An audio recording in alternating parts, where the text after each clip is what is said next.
여러분, 우리가 흔히 생각하는 이야기 속 주인공이 있잖아요. 근데 만약에 그 주인공이 사실은 구제불능의 악당이라면 어떨까요? 그래도 그 이야기에 계속 몰입할 수 있을까요? 보통 그렇죠. 우리는 착한 주인공이 온갖 역경을 딛고 결국 승리하는 그런 이야기에 익숙하잖아요. 근데 오늘 우리가 살펴볼 28세기 소설은요, 이 공식을 그냥 완전히 뒤집어 버립니다. 때는 1753년 토비아스 스몰렛이라는 작가가 당시로서는 정말 파격적인 아주 급진적인 문학적 실험을 합니다. 주인공을 도덕적 교훈을 주기 위한 일종의 경고등으로 설정한 거예요.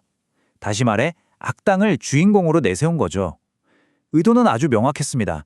독자들이 이 인물이 저지르는 온갖 추악한 짓들을 보면서 아, 저렇게 살면 안 되겠구나 하는 교훈을 얻게 하려는 거였죠. 그러니까 고결한 영웅의 좋은 점을 보고 배우는 게 아니라 반대로 악당이 얼마나 끔찍한지를 보여주면서 도덕을 가르치겠다는 겁니다.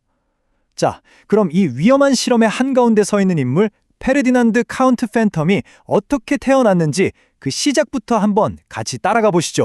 네, 우리의 주인공 페르디난드 카운트 파텀. 그의 시작은 정말이지 평범함과는 거리가 멀었습니다. 말 그대로 길 위에서, 그것도 마차 안에서 태어났습니다. 어머니는 군대를 따라다니면서 이것저것 팔던 분이었고 아버지가 누군지는 아무도 몰랐죠. 그러니까 태어나는 그 순간부터 이 아이는 어디에도 속하지 못하는 뿌리 없는 존재였던 겁니다. 파탐의 어머니는요, 절대 평범한 인물이 아니었습니다. 소설에서는 그녀를 현대의 아마존 여전사라고 묘사하는데 이게 무슨 뜻이냐면 군 막사를 이리저리 누비면서 술도 팔고 때로는 자기 자신까지 팔아가면서 어떻게든 살아남는 아주 강인하고 또 무자비한 생존 전문가였던 거죠. 이야기는 아주 극적인 순간으로 흘러가는데요. 전투가 막 끝난 전쟁터에서 이 어머니가 죽은 병사들의 물건을 챙기다가 와, 엄청난 걸 발견합니다. 바로 황금으로 장식된 아주 화려한 터키 군기였죠. 그런데 그녀가 그 군기를 빼앗으려고 단도를 딱 지켜둔 순간 죽은 줄로만 알았던 그 장교가 그녀의 머리에 권총을 쏴버립니다. 정말 끔찍한 장면이죠. 이 사건은 앞으로 페르디난드가 살아가야 할 세상이 얼마나 잔혹한 곳인지를 상징적으로 보여주는 것 같아요. 그렇게 고아가 된 파덤은 운이 좋았다고 해야 할까요? 아주 자비로운 멜빌 백작에게 입양돼서 그의 아들 레날도와 함께 자라게 됩니다. 하지만 바로 여기서부터 그의 타고난 재능, 즉 남을 속이는 재능이 서서히 발휘되기 시작하죠. 이 표를 보시면 두 소년의 차이가 정말 극명하게 드러나죠. 백작의 아들 레날도는 공부는 잘했지만 좀 숫기가 없었고 반면에 파테돔은 공부는 영재병이었지만 사람을 휘어잡는 매력과 처세술이 기가 막혔습니다. 그는 아주 어릴 때부터 깨달은 거예요. 진짜 실력보다 그럴듯해 보이는 겉모습이 훨씬 더 강력한 무기가 될 수 있다는 걸요. 자, 이게 바로 그의 첫 번째 걸작 사기극입니다.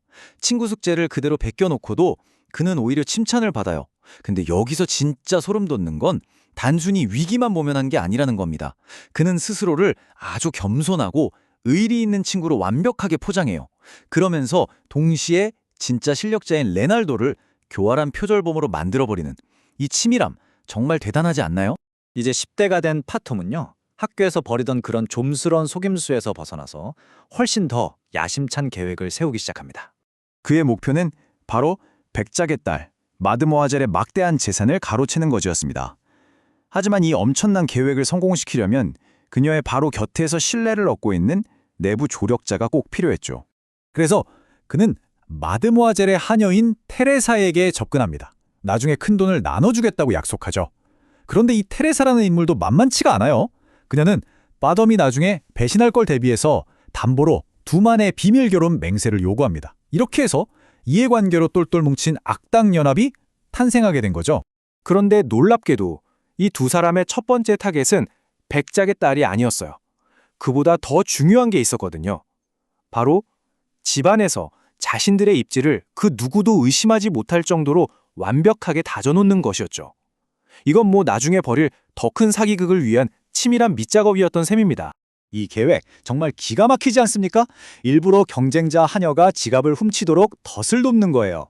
결국 그 하녀는 도둑으로 몰려서 쫓겨나고 테레사는 모두의 동정 속에서 절대적인 신뢰를 얻게 됩니다. 심지어 충절의 화신이라는 명예까지 얻게 되는데 이게 뭘 의미하겠어요. 앞으로 집안에서 무슨 물건이 없어져도 아무도 테레사를 의심하지 않게 되는 완벽한 알리바이를 확보한 거죠. 자, 이제 백작의 영지를 떠나 더 큰 세상으로 나아가면서 페이텀의 야망과 악행은 완전히 새로운 차원으로 접어들게 됩니다. 이 부분을 보면 멜빌 백작이 팬텀을 얼마나 철석같이 믿었는지 알 수 있는데요.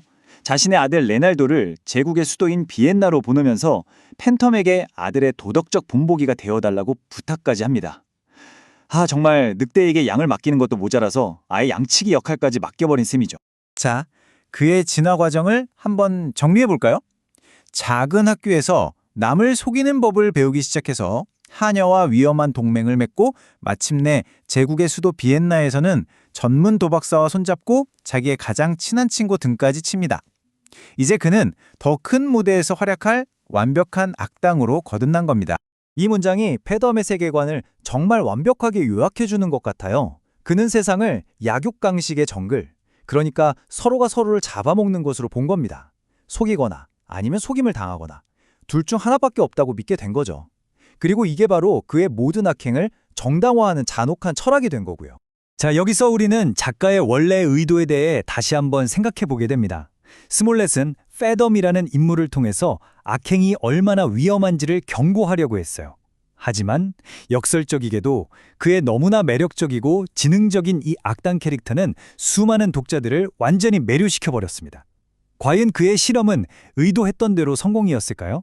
아니면 우리 마음속에 지울 수 없는 아주 매력적인 괴물 하나를 탄생시킨 건 아닐까요? 여러분의 생각은 어떠신가요?